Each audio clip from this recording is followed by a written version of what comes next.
in every kind of disaster for their savior to come.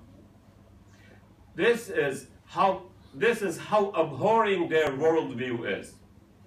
Add to this terrorists, missiles, bombs, and nuclear capabilities, and that is your doomsday prescription. In 1979, when Khomeini became the Imam and Vilayat-e-Faqih, claims that not warranted or substantiated by Islam outlined the true and real tenets of the new Persian Shia Empire.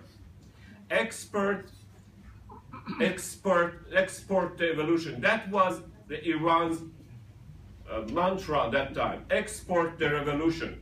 He meant to infect the mostly Arab and Turkish region with the Persian Shia virus.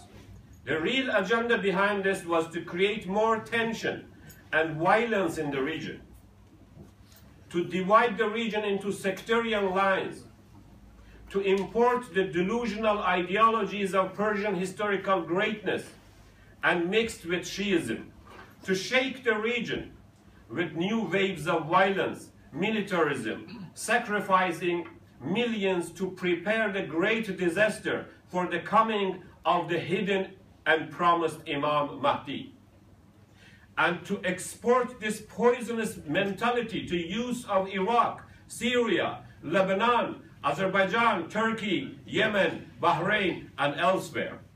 Khomeini, from the first weeks of coming to power, set the policy of intervention in the affairs of the region's countries.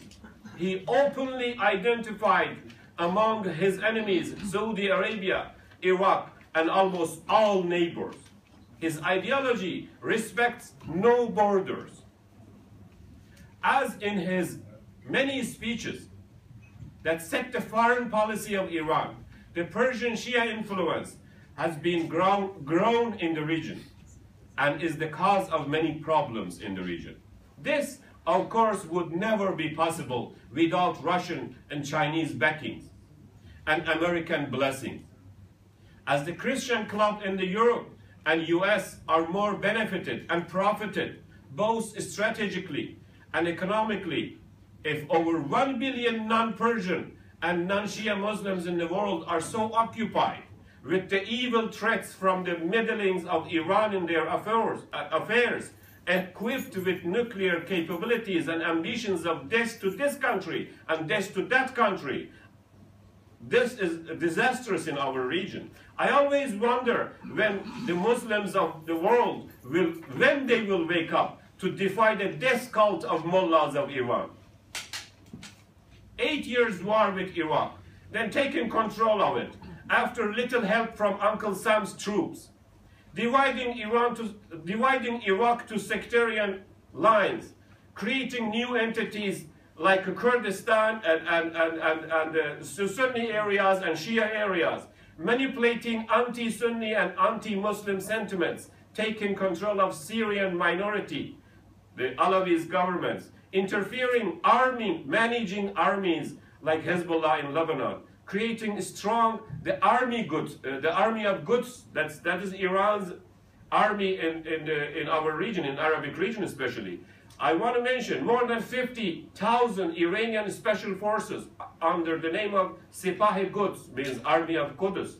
Quds they call it Jerusalem, is in Iraq and Syria and Lebanon and even in Sudan and in a secret plain clothes in Turkey and Azerbaijan and other places. Quds army specialized in interfering in the neighboring countries and the world, sending terrorists to assassinate Iraqi pilots, torture and kill many dissidents abroad, Russian style, interfering in internal affairs of Pakistan, Afghanistan, Azerbaijan, Turkey, and supporting, arming distant Shia groups in Yemen of Zaydis and Houthis, causing millions of deaths, destruction, suffering, and instilling fear in the region. This is the product of so-called Islamic Republic of Iran. Coming to recent events in Yemen, thanks to Arab coalition and countries of Arabian Gulf and allies under the leadership of Saudi Arabia, now parts of south of Yemen is liberated. City of Aden is under legal authority of Yemeni government. And the tide of events has changed, of course. Now, after 37 years of implementation of Iranian expansionist policies, someone put an end and stop to Iranian expansionism. It is late, but it's still enough to make Iran understand that peoples of the region are fed up with the pain and suffering of Iranian expansionist policies.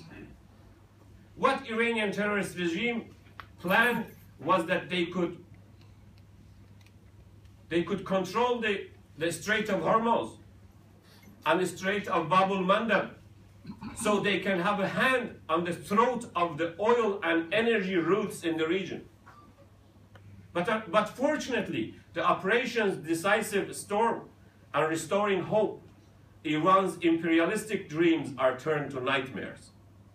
What I think is, what I wish Saudi Arabia and coalition should defy Iranian expansionism when they were landing cargo planes in Yemen years ago, carrying parts of Scud missiles and all other goods of war to the hands of the Houthis. When Iran was sending tens of thousands of special forces, Sepah goods to Iraq to create Sadr's army, Mahdi's army, Hezbollah, Sudan, Lebanon, Bahrain, and Emirat, and many others, Operation Decisive Storm and Restoring Hope is a turning point in Iranian expansionism in the region. Even though it was late, but it is crucial in the region's history, I hope the same would be in the other Arab lands too. Personally, and literally under Iranian occupation, namely Iraq, Syria, and Lebanon, US and allies, Russians and Chinese, have always benefited from tension in our region. Of course, they can sell us more of those modern and updated, and then again more modern and updated weapons, and or not so modern weaponry, reserving the real lethal ones for themselves, and Israel, of course, creating more ethnic, religious, and national, and ecological, and economical, and other problems and suffering in the region, and then offering assurances, protections, and assistance. Brothers and sisters, this is the story of our region. This is the story of colonialism, the modern colonialism. This is the real story of new imperialism. All is played in the theater of our lands and on the lives of our people. Let us say it clearly that Iran is the greatest problem in our region. And as the Saudi Arabian official once said before, the head of the serpent should be crushed in advance. Now, with the blessing of US and under the light of so-called nuclear agreement, are we feeling a little bigger and stronger? Are we facing a little bigger and stronger serpent? Obviously, with the vague and secret agreement with Iran, Persian Shia terrorism would be on the rise in the region again, and we should be watching for more tension and violence in coming years. This agreement is so secretive, with many annexes and addendums, that is not being discussed both in US and Iran Congress. This agreement, from what we know, gives Iran terrorist regime an even open hand in the region to exact more havoc and chaos in our countries. We are openly saying that this agreement would embolden Iran in its adventurous and apocalyptic policies, and would not add peace and harmony to the already shattered region.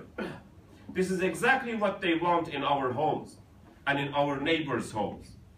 It is time to bravely stop in the face of Iran's expansionism in our region and set them in their right place. The Operation Decisive Storm and restoring hope is exactly doing that. Defying Iran's meddling in Yemen and supporting the legitimate government, delivering food and medicine to people who suffered under Houthi coup, backed and armed by Iranian terrorist regime. This is a more important issue that we are missing. There's a more important issue that we are missing here. Aren't we acting so reactively? Are we always going to wait for Iran to do something and then we are going to react to it? Are we so without a plan and without a vision in our own region? No. Let's remember what is Iran. A prison of peoples. The number one country in the world when it comes to abuses of women, children, illegal arrests, illegal executions, human rights abuses, nations' rights abuses, language rights, and on and so on and on. Let's remember that when Iran is cunningly bringing the war, a proxy war, to our countries in the region, why don't we take the war they so much desire to them? There are more division in Iran than in the region. Let's value and honor those who pour to the streets of Tabriz and Urmia in the defiance of Persian Iranians, shout slogans like Arabian Gold, alongside independence for South Azerbaijan and national rights, and get arrested for that. Let's see and feel the calls of brotherhood and alliance from South Azerbaijan. Iran is not a real country with real people who want to be so-called Iranian and identified with Persian. What you know as Iran is an apartheid regime of holding Arabs of Alahwazi, Turkmens, Kurds, Baluchis, and South Azerbaijani Turks. These nations want independence. These people deserve self-determination. They want to live in their own country with their own laws and their own language and their own way of practicing their own religion. They don't want Persian Shia regime of Iran to dictate to them every aspect of their lives. Dear brothers and sisters, to put a real stop to Iran's Persian Empire dream, the struggle and fight should have two wings. One, to combat the Iranian forces and proxies head to head, as in Bahrain and Yemen and Syria and elsewhere. And the other is to sympathize with the people under oppression of Iran, to hear their cry for freedom, for their national and human rights. In Azerbaijan, there is an old anecdote that talks about a devil whose life is hidden in a glass. And if the glass breaks, the evil devil would just drop and die. Now, here, as I always mention in my talks, I will reiterate that the life glass of the devil of the Persian Shia domination should be and could be shattered in the streets of Tabriz, the capital city of South Azerbaijan. Ladies and gentlemen, in conclusion, I would like to mention that the real conflict in our region is not about Sunni or Shia, Persians or Arabs or Turks. In reality, the idea is about